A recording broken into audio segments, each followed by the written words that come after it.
All right, Dr. Craig will now begin his 12-minute rebuttal.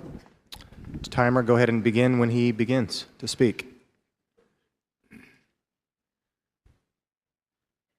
I noticed that in Dr. Rosenberg's opening speech, he didn't really present many arguments against the reasonableness of belief in God. He gestured in the direction of the problem of evil, but he didn't really develop it.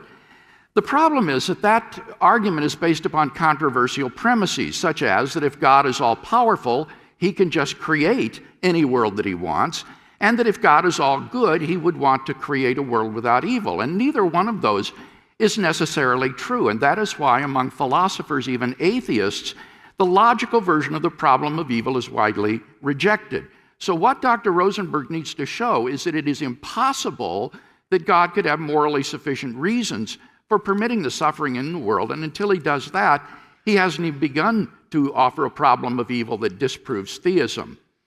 Rather, when you read Dr. Rosenberg's work, what you discover is that his skepticism about God's existence is really rooted in his scientism or naturalism, which make it unreasonable to believe in God.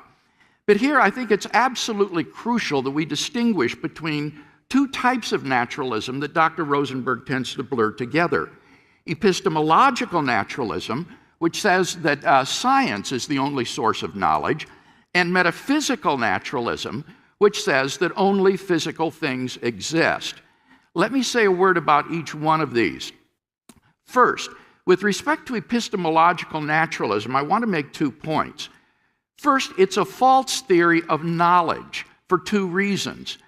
First, it's overly restrictive. There are truths that cannot be proven by natural science, and the success of natural science in discovering truths about the physical world does nothing to show that it's the only source of knowledge and truth.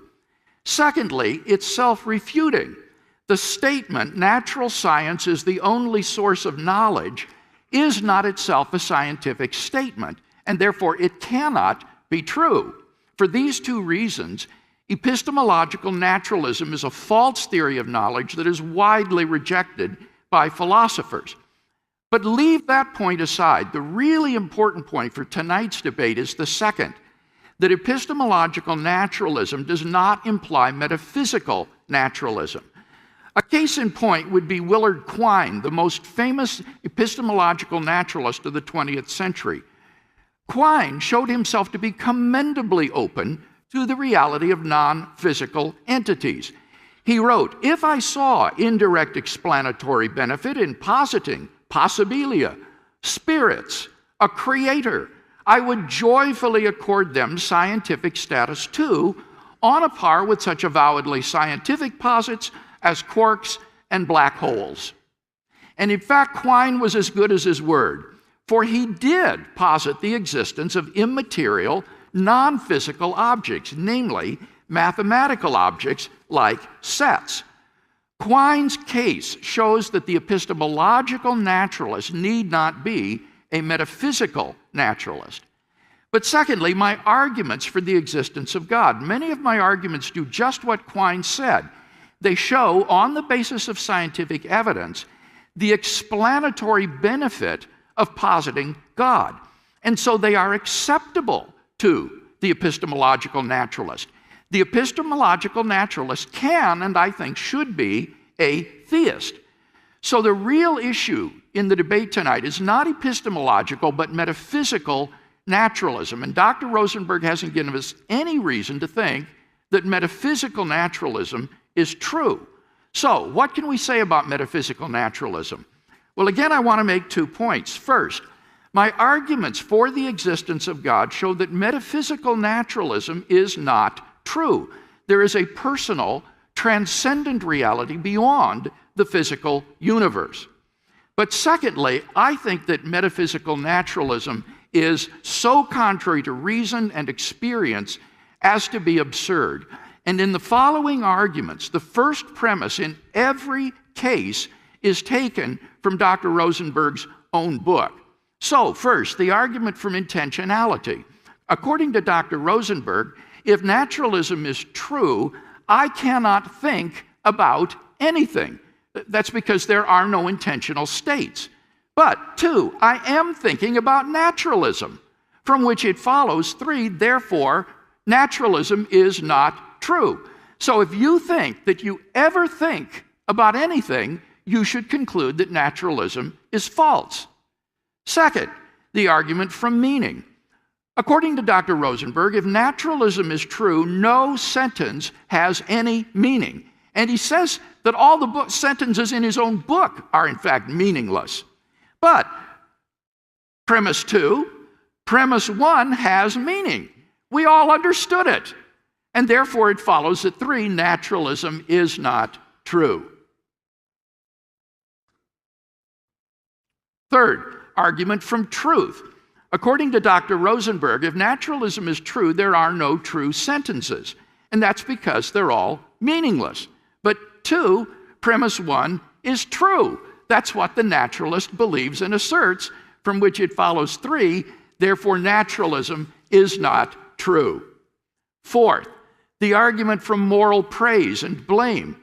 According to Dr. Rosenberg, if naturalism is true, then I am not morally praiseworthy or blameworthy for any of my actions, because, as I said, on his view, objective moral values and duties do not exist. But 2, I am morally praiseworthy and blameworthy for at least some of my actions. If you think that you've ever done something truly wrong or truly good, then you should conclude that 3, therefore, naturalism is not true. Fifth, the argument from freedom. According to Dr. Rosenberg, if naturalism is true, I do not do anything freely. Everything is determined. But 2, I can freely agree or disagree with premise 1, from which it follows 3, therefore, naturalism is not true. Sixth, the argument from purpose. According to Dr. Rosenberg, if naturalism is true, I do not plan to do anything. But 2, I planned to come to tonight's debate. That's why I'm here. From which it follows 3, therefore naturalism is not true. Seventh, the argument from enduring. According to Dr. Rosenberg, if naturalism is true, I do not endure for 2 moments of time.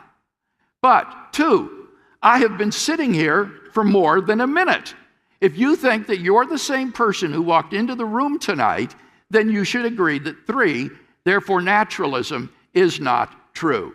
And finally, the argument from personal existence. This is perhaps the coup de grace against naturalism. According to Dr. Rosenberg, if naturalism is true, I do not exist. He says there are no selves, there are no persons, no first-person perspectives. But 2, I do exist. I know this as certainly as I know anything, from which it follows, therefore, naturalism is not true. In a word, metaphysical naturalism is absurd. And notice that my argument is not that it is unappealing. Rather, it is that metaphysical naturalism flies in the face of reason and experience and is therefore untenable. So, in sum, epistemological naturalism is consistent with theism, and metaphysical naturalism is absurd. So let's now return to those arguments that I offered for God's existence and see how Dr. Rosenberg responded to some of them. He didn't respond to the first argument, why anything exists rather than nothing. As for the origin of the universe, he says, but not everything has a cause.